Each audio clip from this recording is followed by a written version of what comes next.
All right, one other thing I want to talk about. Somebody asked me this week, who's your favorite wrestler of all time? I said, well, I cannot say my favorite wrestler of all time because my favorite wrestler changes every year. But my favorite wrestling personality of all time is Bobby the Brain Heenan. If it wasn't for him, I would not be interested in pro wrestling. I'll tell you why. 1980, I didn't watch wrestling until like 1986. And I was in my basement. I was in the basement of my parents' house. And I was watching wrestling. And this guy, Mr. Wonderful Paul Orndorff, and he turned on his friend Hulk Hogan. And who was his manager? Bobby the Brain Heenan.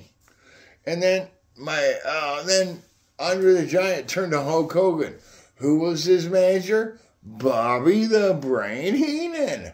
And then my buddy, he would take me Monday night primetime wrestling. And who was the commentator on Monday night primetime wrestling? Bobby the Brain Heenan. He would do funny things when he was wrestling, he would flip over the ropes and he would go into the ropes and then flip over the ropes and oh God, he was just great. It was just great. It was just hilarious. One time I was in Spencer's Gifts and the first wrestling figure I bought for myself was Bobby the Brain Heenan.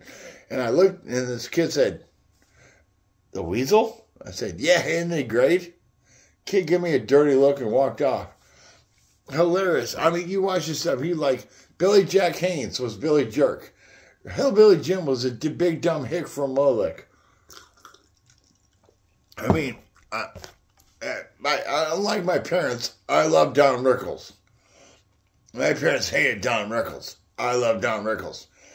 Bobby the Brain Heenan was the Don Rickles of wrestling. You like Don Rickles? You'll love Bobby the Brain Heenan. You don't? Well, the hell with you. I don't care about you. But my favorite wrestling personality of all time is Bobby the Brain Heenan. And if you like it, well, screw you, humanoids. No, even if you don't like it, that's okay. I love you. I love you, humanoids. I love you, humanoids, you bunch of dum-dums. Would you stop? Thank you much.